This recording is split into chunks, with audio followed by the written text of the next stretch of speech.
DC superheroes are known for being pretty powerful. I mean, everyone knows Batman and Superman, and they're like basically the end-all be-all. If you put them up against anyone, they're going to say that they win, unless it's Batman and Superman, in which case Batman wins because prep time, whatever. But which DC superheroes can't just be stopped at all? That's what we're exploring today. Let's do it. In at 10, Superman. The catalyst of the Batman vs Superman story, Superman's power is hardly properly showcased, but this perfect story that shows it and its danger is Injustice. Okay, in the world of Injustice, Superman is driven to extremes by the death of Lois Lane at the hands of the Joker, which is a whole thing. Superman was convinced that he was fighting Doomsday, even though Doomsday was Lois, so yeah, I'm sure you see where that leads, which leads him to believe that he has to take a more aggressive approach to maintaining law and order in the world. As a result of this, Superman becomes a ruthless dictator, using his immense powers to control and subjugate the entire world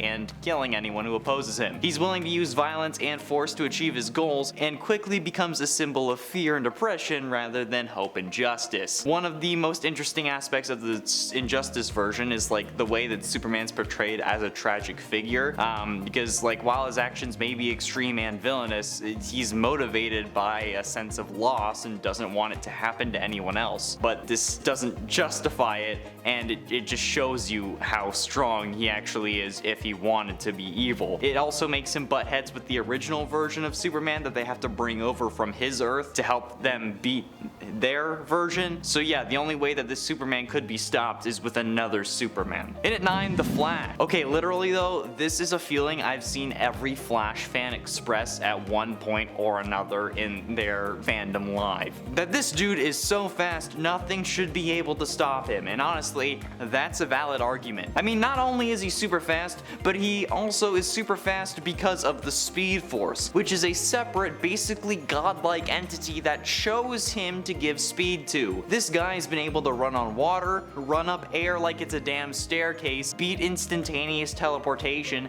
and sacrifice himself to save the multiverse and still come back from that. All because of his connection to the Speed Force. He can travel through time, change the entirety of reality like he did with Flashpoint, and honestly, probably destroy the world if left unchecked. So yeah, the fact that some of these dudes have been shot in the head, like Reverse Flash during Flashpoint, or in the comic version he's just stabbed by Batman, is definitely just because of the plot. Otherwise, the Flash and other speedsters would just be unstoppable. In at 8, Batman. I think we all knew Batman was going to be on this list, but I'm guessing most of you figured that he'd be number 1. And while I can't deny that Batman is bad, I can honestly say that I don't think he's overpowered, but he's still unstoppable. It doesn't matter if he's rich, okay? There should be no possible way that he can get whatever he needs, whenever he needs it. But like, the best ability that Batman has is his plot armor, okay? It's not his money, it's not his martial arts mastery, it's not his gadgets. He can get whatever the story needs, or whatever he needs, so he just doesn't die, just because killing him off would be a horrible idea, okay? It's like, oh, it's Superman, but there's only 1 ounce of kryptonite left in this world. Oh, don't worry, Batman can get it because he's rich. I don't like that, okay? My friend was obsessed over Batman, and I think he's overrated, and I can hear the sounds of pitchforks and torches being lighted, like, in the comments. You're also lighting your pitchforks, but like, come on, okay? Come at me. Batman isn't all that, and that's why he's at number 8. He's also at number 8 because of his plot armor. That's his ultimate power and why he's unstoppable, but still. In at 7, Martian Manhunter. The Martian Manhunter possesses highly advanced reasoning and logic capabilities and uses them to great effect. Despero once claimed that Ted Kore's mind, his IQ of 192, was only second to that of John Jones. The Martian Manhunter's particularly astute reasoning capabilities and long-term association with Earth's global population gives him an edge in dealing with humans of diverse governments, cultures, and religions. And as a result, in the northern hemisphere of Earth, the Manhunter is one of many costumed adventurers battling against entropy. Yet in the southern hemisphere, he's more well known than even Superman. In addition to this, the Martian Manhunter is the most powerful telepath on the planet and is one of the strongest telepaths telepathic beings in the universe, which some also consider to be due to his intellect, or something that adds to his intellect, since he can control the minds of others. He's able to read the mind of any human with no difficulties, and the only minds that can cause him trouble are insane minds. He can even read the subconscious mind as well. He's able to read minds over great distances and has been known to scan the mind of every human on Earth within a matter of moments. Yeah, I just wish he was a therapist so that he could tell me what my subconscious wants instead of me trying to figure it out on my own, because clearly that's not working. Oh wait, no, he can't read insane minds. And at 6, Green Lantern. I've been talking about this particular run a lot recently, but Emerald Twilight from back in 1994 showcases just how unstoppable Hal Jordan can be if he wants to. The story begins with Hal holding a doll in the middle of what was once Coast City. Yeah, it exploded, or was at least destroyed. Grief-stricken, he recreates the entire city using his power ring, including its deceased inhabitants, as well as his father, which violated the Green Lantern Corps code, which forbids lanterns from using their powers for personal gain. He's then contacted by a guardian of the universe who reminds him of that and reprimands him for it, but Hal drains the holographic projection's energy and travels to O to use the central power battery to permanently reconstruct Coast City. The Guardians send other Green Lanterns to stop him, but Hal's determined to achieve his goal and unleashes destruction on anyone who's getting in his way. He absolutely tears through the Green Lantern Corps. As Hal's rampage continues, the consequences of his actions ripple throughout the cosmos, and Green Lanterns are vanishing and their rings are inexplicably disappearing. Even Guy Gardner, who's wearing Sinestro's yellow ring, witnesses the devastation caused by Hal's actions. Alright, this dude just wanted to rebuild a city and ends up decimating the Green Lantern Corps for it. So yeah, I'm gonna go with he's pretty unstoppable. Halfway through, and at number 5, the Atom. Ray Palmer is the Atom, the mighty might, a superhero with the ability to shrink to incredible sizes while retaining his full mass, making him insanely nuts. Ray Palmer is a hardworking, dedicated man, and in fact, dedicated is hardly a word for it. Driven is a little closer to the truth. Once Ray starts working on a problem or a puzzle, there is absolutely no stopping him. Aside from his crime-fighting career, he is also one of the world's top scientific minds, given his background as a physicist, and yeah, gay, it's freaking nuts. He's capable of shrinking to subatomic sizes and explores the universe on a frontier unknown to any other man. He also created the Atom suit that allows him to do this, having it be tech instead of a superpower as well. So yeah, it's kind of putting him on the level of like Hank Pym and Tony Stark from the Marvel universe, which are some of the smartest characters in Marvel. But the dude can turn small, have a punch that's like a bullet, like Ant-Man, but can also fly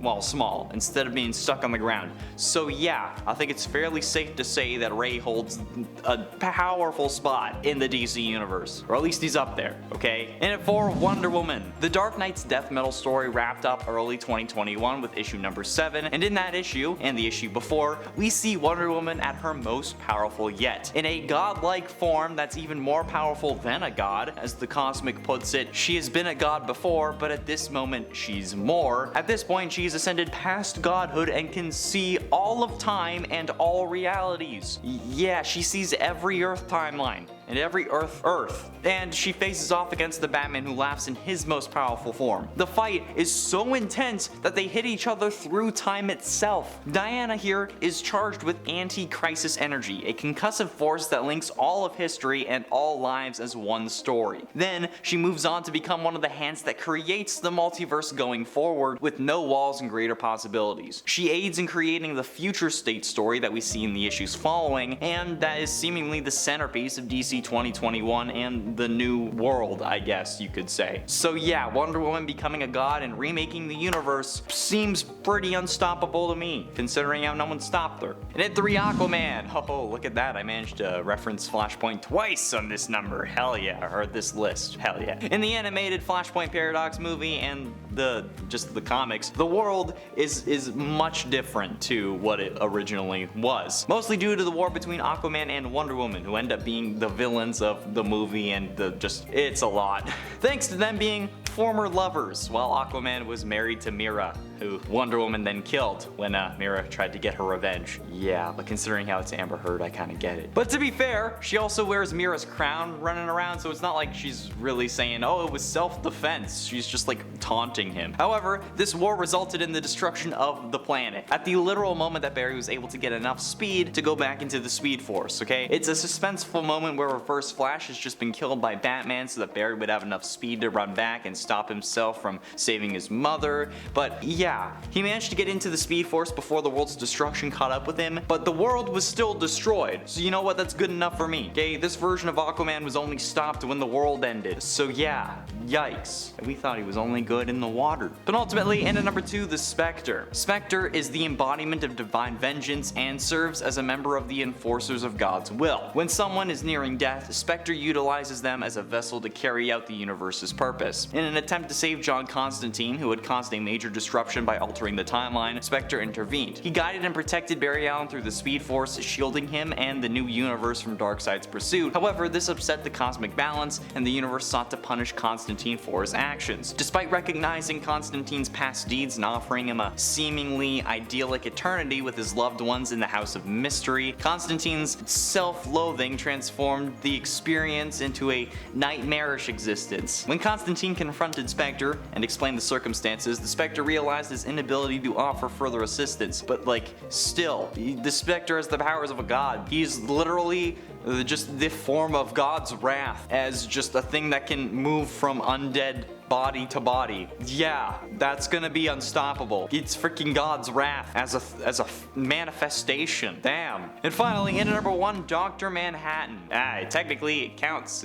Technically he's in the DC universe. Dr. Manhattan is considered the most powerful superhero in comics because he possesses ultimate powers. He debuted in the graphic novel limited series Watchmen, published in 1986 and 1987, and Manhattan later on became a major player in the DC universe. He was revealed to be responsible for the Flashpoint event and creating the New 52 timeline in the process, something that removed 10 years of history of the DC characters, and he did it on his own. So how could we not include Dr. Manhattan on the list when just Jesus Christ. The dystopia in The Watchmen is caused by superheroes who thought that they could save the world but ended up leaving it hollow and broken, but Dr. Manhattan created Flashpoint on his own. So if we were saying that Barry is unstoppable because he was able to change reality, and that Aquaman was unstoppable because he was able to destroy reality and only got saved when Flash rewrote it, yeah, I think that Manhattan's gonna take the top spot. If you don't agree and you think it should be Batman, then yell at me in the comments.